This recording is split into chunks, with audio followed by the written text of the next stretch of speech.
Hi there, welcome to this episode of the Skiff Meetings podcast featuring Rob Adams, the CEO and owner of Bishop-McCann. In our conversation, Rob talks about his journey into the events industry, which actually starts with donuts, surprisingly enough.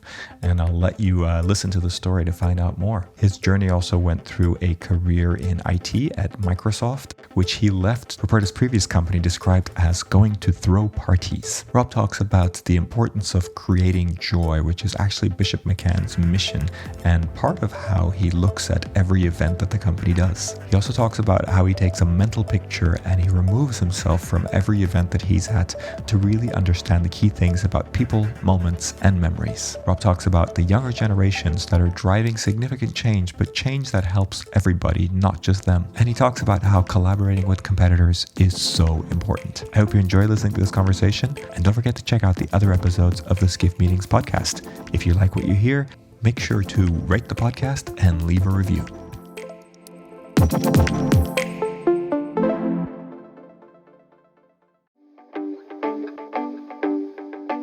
And now for a word from our sponsors, PHL Life Sciences, a division of the Philadelphia Convention and Visitors Bureau. Host your convention or trade show in Philadelphia, one of America's leading life sciences hubs. PHL Life Sciences, the first and only CVB division of its kind, will connect you to the professionals at the forefront of your industry and to a culture you can only find in Philadelphia. A city known for its rich history that's forging a bright future, Philadelphia challenges the expected and defies convention. A world of discovery is waiting. Visit phllife.com to learn more.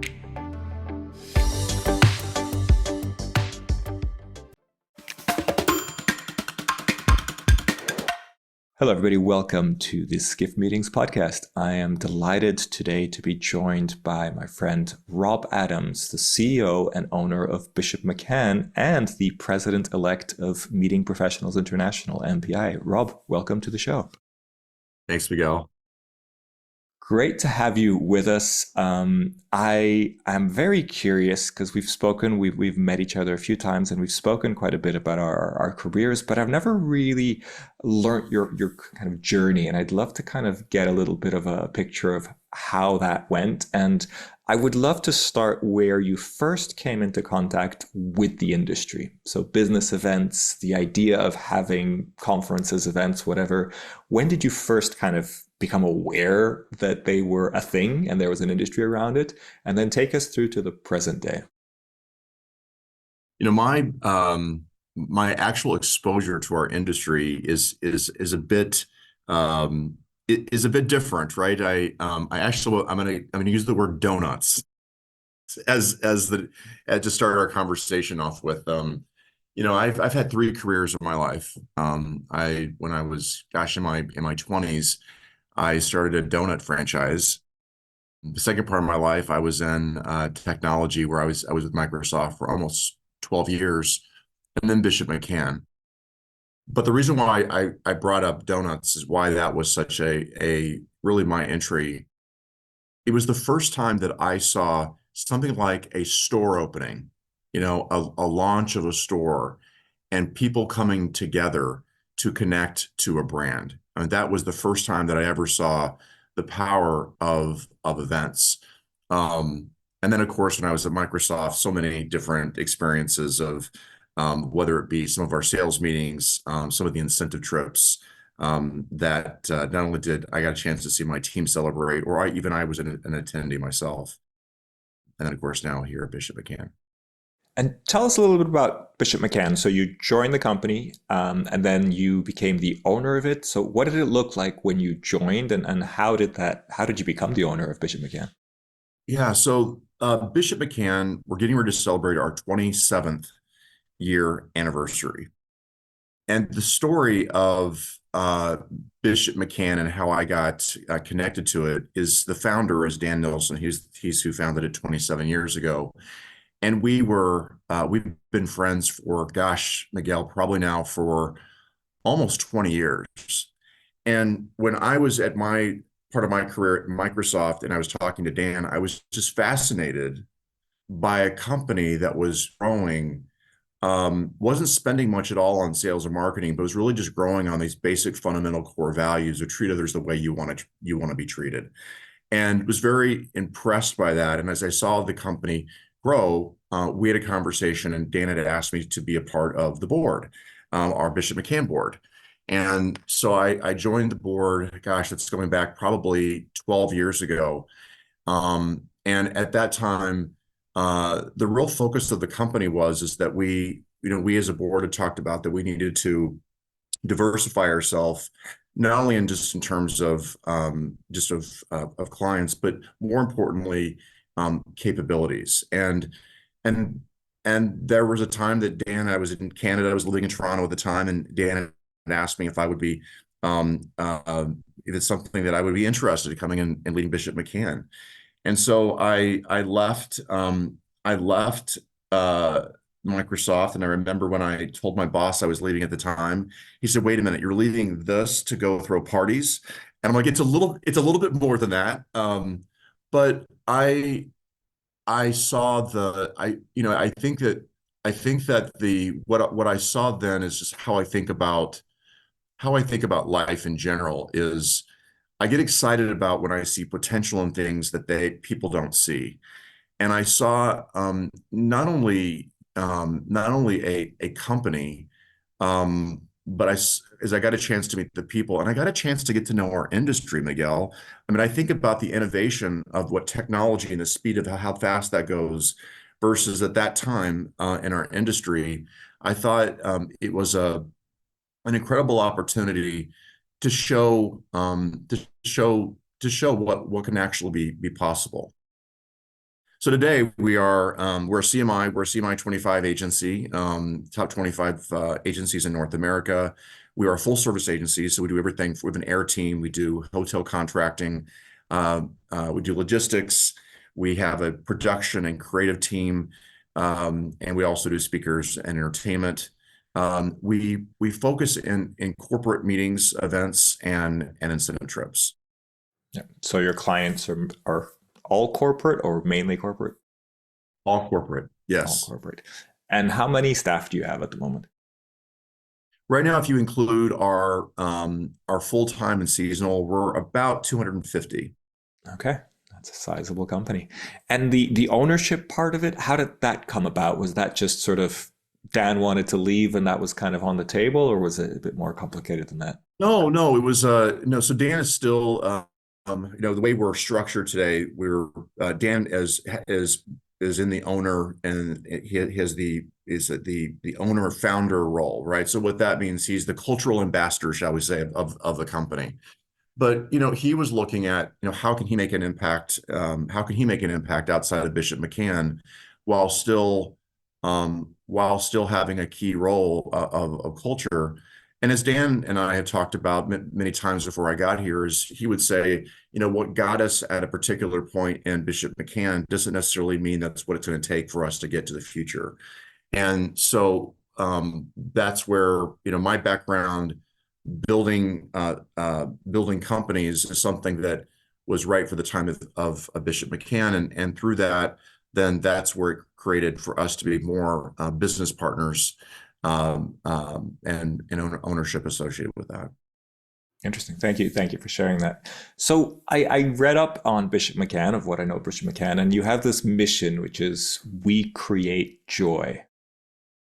Tell me a little bit about that. Why is that important as a mission? I think a lot of companies have a more formal mission or kind of a wordy, more corporate speak filled mission, but you go down to we create joy. What does that mean to you, and why do you think that's important? Sometimes the best things that can ever happen to you is when you have something that bad happens. And we had a loss. We had a client pitch that we thought we had won, and we didn't. And we asked the client, what was it about Bishop-McCann that you decided to go a different direction? And they said, we loved you guys, but the other company we went with, we just felt like they had a better mission. And so a couple things happened around that time. Simon Sinek popped up right on my, right up on my YouTube channel. And I was watching one of his old podcasts. He was talking about the why. Of a lot of companies have the what they know what they do, they know how they do it, but the why they do it. And I thought, gosh, we are missing why we do what we do. and I started asking people, do you know why we do what we do? And it was a very mixed answer. So we got we brought a consultant in, and we did a lot of work on why is it that we do what we do? We started coming up with a lot of stories, and the core essence of every one of those stories was something to do around joy or happiness. And we landed on that mission of that's what we do. We create joy. I knew that it was the right thing when I called one of our associates. He was actually on a program, and I said, "Hey, I want to ask you a question about what we're thinking about for our mission." And he was on a program, Miguel, very tired. And he said, "I don't know if this is the right time for you to ask me that question." And I said, "No, I actually think this is the perfect time. You know, you're so tired right now, and it's been a tough program, but why do you do what you do?" He said, "Rob, that's easy. I was just with 1,000 attendees, now seeing the happiness that we created." So I said, "So we create joy, or essentially, right?" He's like, "Yeah." And then it was 2 weeks after that I was at a conference, and I ran into a neuroscientist who had spent his entire life, he has spent his entire life studying what joy means. And he had a very long equation, and he derived it into something so simple. And he says that joy equals trust times purpose. And when you have trust and you have purpose, that is essentially what creates oxytocin in our body. And when we have oxytocin, that's what creates memorable moments. And so if you think about that equation and how that relates to what we do, we are in the business of bringing people together, and building these environments of trust, and making sure that everything that we do has purpose. And by doing that, we have the ability to create joy. And the fun part about that, Miguel, is joy is exponential, right? When you have 1,000 attendees that go home and they meet 10 people, those 1,000 people then go to 10 people, and so on. So that's how we got there. And it's something that we don't talk about attendee size. We talk about how many people we have created joy for, impacted for within our company. Right. That's a great explanation of a mission. And I'm glad we covered that, because it's one of those quirky things that has a very interesting story around it. So thank you for sharing that. Now, I wanted to check with you. I mean, if you look back at your career with Bishop-McCann, and maybe even before that, but probably more with Bishop-McCann, what are kind of highlights, or maybe pick one highlight that you can share of an event that you've created, of a moment of joy that you created for one of your clients?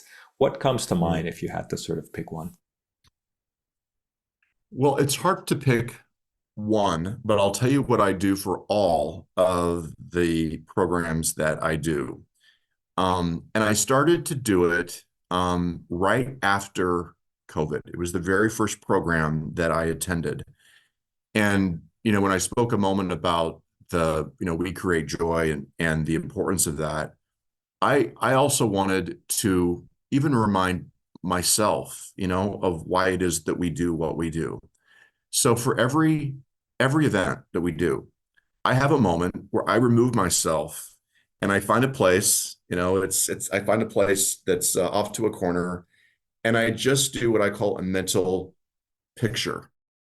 And I take a mental picture, and I'm just looking at the attendees, and realizing that the impact of what it means for people to actually be together. And I have a picture in my mind. You could name a program that I attended, and I had that visual picture in my mind, and I like to share that also with the company too, of those mental pictures. And I think it's something I also recommend that our people do, is to always take a mental picture and always be reminded of the good things that we do at our programs. Just to make sure I understood that correctly, you step away and you sort of become silent for a moment, if you will, and you Yes. remove yourself from the event, and I guess, are you trying to sort of just capture the moment in some way, or just sort of get a feeling for what you've created without you being in the center of it? Yes. I like this the saying that life, if you take it to events, are really made up of three things. It's people, moments, and memories. And so when I am capturing that mental picture, I am really thinking about that. I'm capturing, thinking about the people, um, and that memory, excuse me, the people there and the moment that I'm capturing, and knowing that that moment is actually creating a memory. And sometimes, we are, when we're on site, we're just so busy doing the doing, we don't take the time to reflect. And and Miguel, it's not like I'm spending 30 minutes on the sidelines. It's 5 minutes, but it's some of the best 5 minutes of a program that I do. I really like that. I think it's really fascinating that you kind of make sure to take the time to do that. So thanks for sharing that. And you already mentioned, when you left Microsoft, they were asking why you going to plan parties, right? But when you kind of explain to family and friends, not what you do necessarily, but what Bishop-McCann does, what do you say to those that sort of might not have an idea of how the industry works? I love it that you're asking this question because it has definitely been one of the more challenging.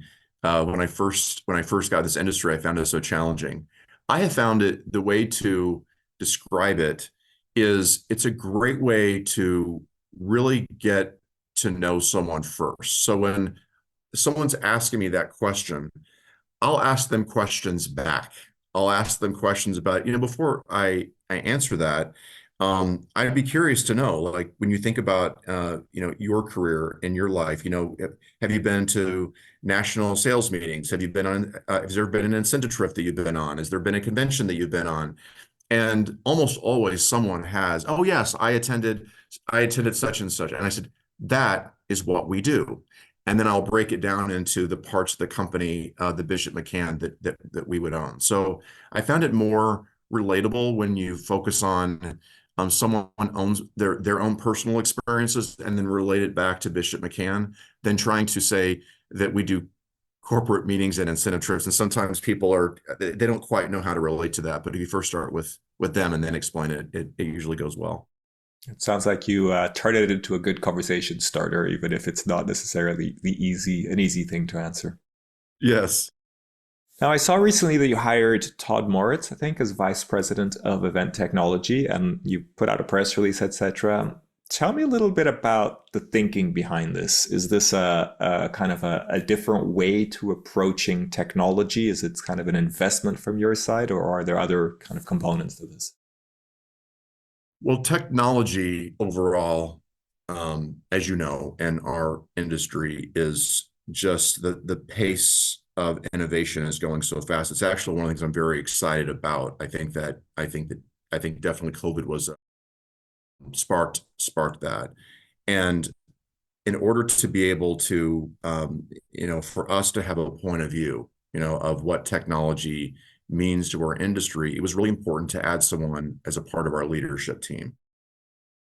And Todd's role, that's what he will be doing. I mean, he is focusing on doing a lot of listening, researching, but essentially his role will be, helping not only the company, but also help the company, but also the industry, of giving direction of where are we going, and what solutions can we be providing to, in our case, clients, also the company, right? Also, what efficiencies we can gain internally as a company, but also, as I say, we have nothing to hide. So the things that we're doing as a company, sharing that with the industry, so we can also, help the industry in its innovation. I'm assuming that AI is a big part of this. Am I assuming correctly? Is that sort of a big part of AI, Todd's I have vocabulary? no idea. I have no idea what you're talking about. Yes, absolutely. AI is a core, piece of that. when we just got out of our annual planning meeting, and we looked at all the core initiatives of the company. For sure, technology is one of them, but we have broken out AI as its own focus area as a company, and we have monthly, quarterly, yearly objective goals on how we see AI. But yes, that is a big part of his role. And are you actively implementing AI in sort of different parts of the company, different processes, or are you kind of researching it separately and then kind of bringing it in? Can you share anything about your approach? Are you ready to celebrate your successes in the world of meetings and events? The Skift Meetings Awards are back for 2024, recognizing the most innovative business events companies across 15 categories, and we want you to be a part of it. Winners will feature on Skift Meetings, sending a clear signal to events professionals around the world that these are partners they can rely on. The final deadline for submissions is June 11th. We encourage you to start your submission today to secure the best entry rates. For more information and to start your submission, head to live.skift.com. Yeah, and we are using AI today on ways like, internally on how to look at data, but also with caution. We're using a lot of caution, because one of the things that we really observed last year is everyone's asking the question, what is AI and how are you using it? And so the first thing that we're doing is educating the entire company. I want everyone in the entire company to know what are the fundamentals of AI. And then at the same time, then with the leadership of Todd, looking at what are the areas of where we can be using AI in, I say that the balance between an innovative but also responsible way. We're hearing so many things from our competitors of the things that they're doing for AI. And it's really important for Bishop-McCann that we're really understanding what's the intent of why we're doing it, and making sure that we, again, intent and also doing it in a responsible way, in a way that's also creating value for our clients. I like the responsible approach. I think that makes a lot of sense, and I think there's a lot of bandwagons that can be jumped on, but aren't necessarily always the right thing to do. But AI is obviously a trend that you've already mentioned. Are there any other trends that you're seeing that you're excited about, that you're seeing in the future for the industry or for Bishop-McCann specifically? Yeah, I like the couple of trends that I like. I like how we've called it mental health, but as a focus. I like how we're thinking about that in a different way, that it's not just mental health. It's really breaking it out into physical health, mental health, and also financial health, and making sure we're much more intentional about those three areas. It's something that, we have initiatives around how do we make sure that our employees can be as healthy as possible. We have initiatives as a company of things that we can do to give people the tools and resources to be able to understand how to have strong mental health, and just little things like meditation that we're teaching the company. And then third is giving people the tools and resources on how to be, what does it mean to be financially strong? And I think that's something in our industry that we haven't done enough. And I think the other area that I really like the focus on is how we are talking about this multi-generation, the multi-generations that we have in our events, and how that is really focusing us to think about attendees, not in a general way, but they are all very different on how they receive an experience. And we've always talked about having personalized experience for years, but I think that there's something very different here that I think that I'm feeling, and that is that we're beginning to understand that you really do have to think about each of these generations in a different way in order to have experiences that are that are um, um, that are memorable, because it's a different experience for it's different for every generation. What about the generations in the workforce? Because I mean, you're leading like 300 people right now. I mean, I'm sure you have lots of different people from different backgrounds and different ages. How are you managing all that? Because we're writing a lot about the challenges of building teams right now and kind of bringing people back into the workforce, etc. What's your experience in that area been? Well, we're having our company retreat here coming up in a couple of months, and the whole focus is how to rebuild a culture in a remote environment. I'll tell you the things that we are doing, and some of the things that we're really thinking a lot about. So some of the things that we're doing is that there are things that no matter what generation that you are important. And so we're focusing on things like that, all generations, things that are fundamental things want to be recognized, right? Those are the things. It doesn't matter who you are. That's important. So we have things like we have what's called AwardCo. It's a platform that we use internally that allows anyone in the company, everyone gets so many points, and they can recognize other associates for the work that they've done, and it's done in a very public way. We do things like we have these things called Pinnacle Awards, which are trips that we give, incentive trips that we give away for some of our top winners. We do town halls. Now, town halls are interesting because we do the town halls every month, but the way we do town halls, we've tried to really change that based upon how people receive information. Some people are very good at just listening to information. Some people are very good about they need much more visuals. So we're trying to have that balance on town halls. We try to have much more of a collaborative town hall. So it's not just our team speaking one way. We're trying to incorporate, basic things, even things like chat features, right? And being able to have where your town halls are much more interactive.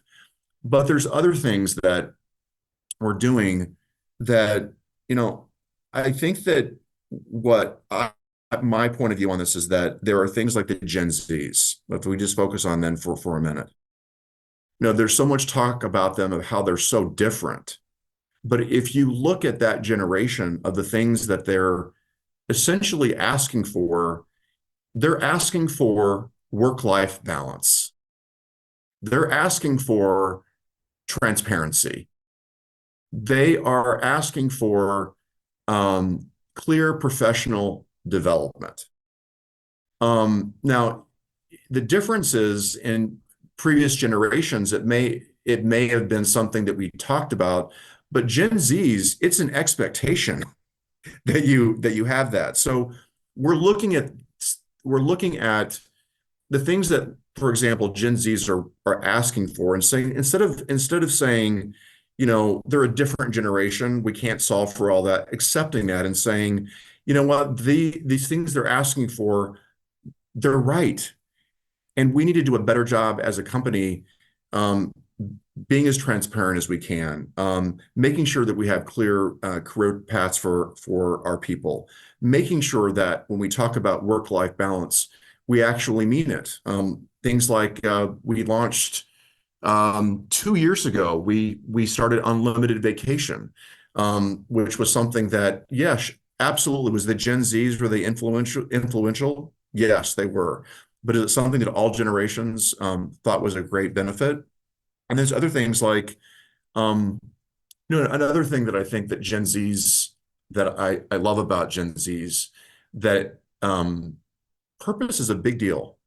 When we talked about the mission of Bishop-McCann, the one question we always ask all of our new associates, what was it about Bishop-McCann that attracted you to the company? And without exception, every time it's the mission of the company. It's giving purpose. And I think that Gen Zs feel very strong about that, but I think that cascades into all parts of the company. I also think that certain things like sabbaticals are something that we have. We're making sure that we're giving people time to reconnect and think about what is their own personal purpose. So the question is, what is it that we're doing?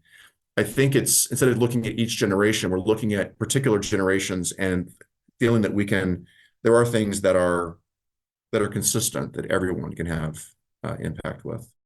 It sounds like a lot of the things you're doing are driven by maybe a younger generation, but they're things that everybody will benefit from. So it's not necessarily maybe they're just not as trained into submission or forced into submission of other generations where they're so used to certain things, yes. right? They just sort of, they yes, don't know that they shouldn't absolutely. be asking that, right? Let's talk a little bit about the future. There's all these things happening. There's things that are challenging. There are exciting things with AI, et cetera, and you're obviously investing in technology. How do you see events and particularly the events that you do and the type of business that you do? How do you see that evolving in the next, let's say, 5 years? I know we don't have a crystal ball, but I'd kind of love to get your view on what an event that Bishop-McCann organizes, what would look different about it if it was in 5 years' time? Yeah. We go back to that belief that I talked about, that saying of, it's people, it's moments, and it's memories. What does that look like in 5 years from now? This is where I think AI and technology really start having an impact on what that looks like, because we're starting to now measure these experiences a lot more. We're having an internal, a really healthy debate right now about the difference between measuring emotion and measuring feelings, and that's something that we're spending a lot of time about. So I can imagine that in the next 5 years, we're going to be able to really have good data that will be able to understand what are those things, what are the catalysts that will, and being so personal, being able to know, like, what does that mean by gender, age, demographic, and creating an experience that is known to have an impact for attendees at the individual level. I can see events in the next 5 years to where we are really looking at events at the individual level, and if someone is, we'll call them distractors, right? They're kind of off. They're not really engaged. That we're really focusing on them and having a way to be able to getting them much more engaged, and then doing so much more studying on the people that are the leading indicators, the people that are the ones that are having the highest amounts of engagement. What are the things that we can be applying and learning from those? So I think it's going to be, I'm excited about the future, Miguel, a lot, because I think that some of this technology that's coming out is going to, we've talked about for years, right? Started with ROI, and we've gone to, started talking about the return on experience. I really do believe that in the next couple of years, we're going to figure that out. We're going to be able to figure out that by doing certain, creating certain experiences, we'll have a certain outcome, and by that outcome, we'll have an impact on the propensity of how someone feels about a brand, about the company. We'll start talking about the correlation of that experience helping with things like employee retention. So I'm very excited about what the future is taking us with technology. I'm excited as well. Want to start wrapping up, but I wanted to just check with you. Future, you're seeing this vision, you're seeing these different things happening. Are there any things or any single thing that you think the industry needs to change for that to really come true? And I'm kind of asking Are there things that you see you'd like the industry to do differently? And if you could wave a magic wand and kind of say like, okay, let's change this, what would you change? One of the biggest pieces of criticism that I discussed a lot when I first got in the industry, remembering that where I came from in technology, innovation comes from collaboration, right? It's all about bringing strategic partners together, um, uh, bringing your competitors together many times and thinking about how they're doing things. That's what creates innovation. And when I got to in this industry, almost 10 years ago, I was very shocked about how don't we don't really talk a lot. We're very closed, and this idea of protection of this information that I have, I'm not going to share because they're fearful of something, right? And I think COVID, for a moment, right, was a moment that it felt so good that, I was talking to all of my direct competitors. We were talking with each other about what is it that you're doing and how are you surviving? And it felt so good to be able to have that type of collaboration. And if I had one thing that I would say that we as an industry could do today is not lose that and just have this mindset that individually um individually we have so many great ideas, but if we can just um let people in, be more collaborative, have more trust, and know that if the more that we share it together, the more collectively the industry, how we can be so much better than doing it on our own. Gosh, that would be my one wish that I would have for our industry, that we would do better. What a great wish. I'll add one more question before we wrap up, which is I imagine that this kind of collaboration could be a part of this, but if we were to put together an event for you, if there were 100 or maybe 50 Rob Adams around the world that wanted to come together for a business event, what would that look like? What would be special about that event? What would you really want to have at that event? And I think the collaboration piece is obviously a big part of it, but is that what that event would be about? Would it just be a collaboration, or what else would you like to have at an event that's built especially for you? An event that I would be excited to go to would be an event that is not just peers of mine, but different uh, people within the events space, some outside the event space, that are we were talking about what are some of the biggest challenges that we're facing, and how we are looking at those. I think that I think that sometimes when we're meeting, we are very, I call the snow globe effect, right? We're just looking in our snow globe and not looking at the other areas outside. So I'd be excited to be part of to be part of a meeting where there's thought leaders across, not only in our industry, but potentially even I think about technology, having other technology leaders in the room with us, that we are cross-pollinating ideas. That would be something that would be an exciting event for sure. Excellent. Well, thank you for sharing that.